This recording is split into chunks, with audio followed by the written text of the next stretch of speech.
As a part of their celebration তারা খেলার পরে পুরো স্টেডিয়ামটারে ক্লিন করে। The fan base of Japan, lakh lakh মানুষ খেলা দেখতে যায়, তো এত ডাস্টবিনও তো নাই।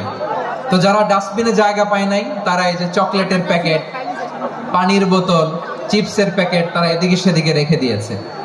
জাপানের ভক্তরা, জাপানের ফলোয়াররা as a part of their celebration তারা খেলার পরে পুরো স্টেডিয়ামের সব ময়লা আবর্জনা ক্লিন করে তারপরে বিদায় নিয়েছে। তাদেরকে কি ক্লিন করার দায়িত্ব দেওয়া হয়েছিল?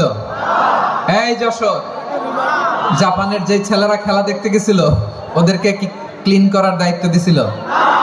তারা কি স্টেডিয়ামের পরিচ্ছন্নতা কর্মী? তাদের আকল, তাদের সিক্স সেন্স তাদেরকে বলেছে। ছোটবেলা থেকে জাপান গভর্নমেন্ট ওদেরকে এত পরিচ্ছন্নতা শেখায়, ক্লিনলিনেস অ্যাওয়ারনেস ক্যাম্পেইন করায়। ক্লাসে আমি দেখেছি, ক্লাসে নিজের বেঞ্চ নিজে মুছে, ক্লাসের মাঝখানে একটা সময় দেয়, নিজের টেবিল নিজে মুছে, নিজের ক্লাসরুমটা নিজে পরিষ্কার করে। রাস্তাঘাটে একটা ধুলা নাই, ময়লা নাই, একটা টিস্যু নাই। খেলার পরে গোটা বিশ্বকে তাক লাগিয়ে দিয়েছে। জাপানের ফ্যানরা সবার রেখে যাওয়া গার্বেজ, টিস্যু, বোতল পরিষ্কার করে তারপরে স্টেডিয়াম থেকে বিদায় নিয়েছে। আমরা কেন এমন হইতে পারলাম না? আমরা কেন এমন হইতে পারলাম না? জাপানের যারা এগুলো করছে ওদের তিনটা করে চোখ না? চোখ তো তিনটা জাপানা লাগো, জাপানা লাগো। হাত তো চারটা, কান তো ছয়টা। হ্যাঁ, নাকি আমার মতো দুই হাত দুই কানালা মানুষ? চোখে দেখলে এটা মানুষ না। চিন্তা করছেন?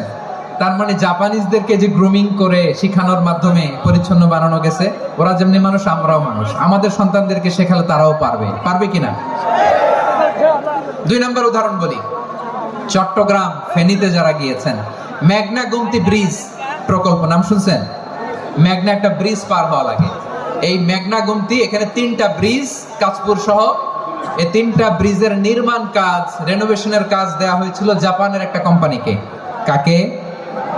জাপানের কোম্পানি। নির্মাণ শেষে 738 কোটি টাকা বেঁচে গেছিল, এটা গভর্নমেন্টের হাতে দিয়ে তারা বিদায় নিয়েছে। কত টাকা? 738 কোটি টাকা। যত প্রাক্কলিত ব্যয় নির্ধারণ করা হয়েছে সব টাকা সরকার, তৎকালীন সরকার 2019-এর সরকার, কারা ছিল তো জানেন? এই 2019-এর সরকার তাদেরকে দিয়েছে। তারা রিনোভেশন নির্মাণ শেষে 738 কোটি টাকা অতিরিক্ত বেঁচে গেছিল, এটা আবার গভর্নমেন্টের হাতে বুঝাই দিয়ে তারা বিদায় নিচ্ছে। আমরা কেন এমন হইতে পারলাম না? জাপানের ওরাও মানুষ, আমরাও মানুষ। তার মানে মানুষে মানুষে পার্থক্য আছে না নাই?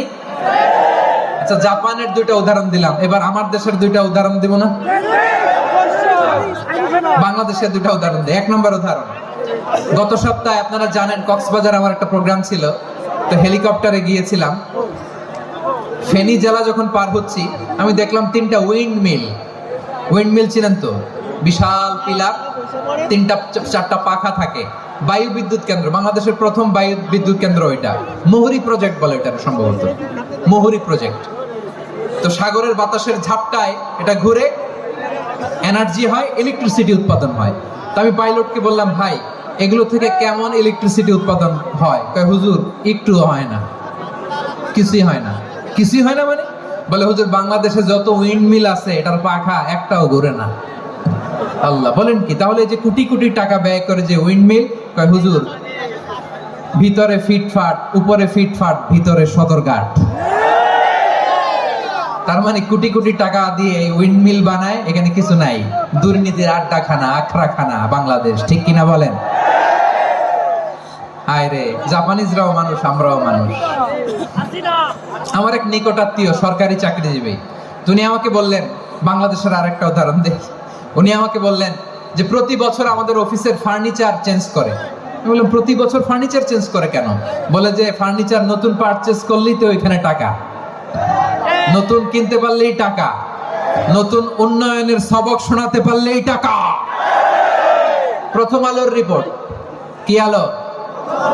প্রথম আলোর রিপোর্ট। গত 15 বছরে উন্নয়নের নামে লুটপাট হয়েছে প্রায় 3.25 লাখ কোটি টাকা। কার রিপোর্ট? আমাদের বানানো কথা? প্রথম আলোর রিপোর্ট। গত 15 বছরে কারা ছিল জানেন তো?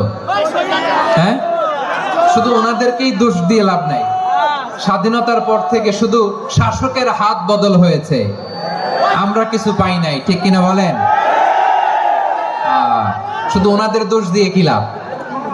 একদল খাইছে, আরেক দল খাওয়ার জন্য রেডি হয়ে আছে। আমরা এরকম চাই না। আমরা চাই স্বাধীন সার্বভৌম বাংলাদেশ, আমরা চাই দুর্নীতিমুক্ত বাংলাদেশ।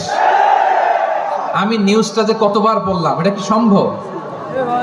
3.25 লাখ কোটি টাকা লুটপাট, মানে লুটপাট করতে করতে এদেশের জনগণকে ফুটপাতে বসাই দিচ্ছে। প্রিয় ভাইয়েরা, জাপানের মানুষও মানুষ, আমরাও মানুষ। সিদ্ধান্ত আপনার, কোন মানুষ হবেন, ভালো মানুষ না খারাপ মানুষ? আজকের আলোচনার বিষয় হচ্ছে মানব সম্পদের উন্নয়ন, হিউম্যান রিসোর্স ডেভেলপমেন্ট।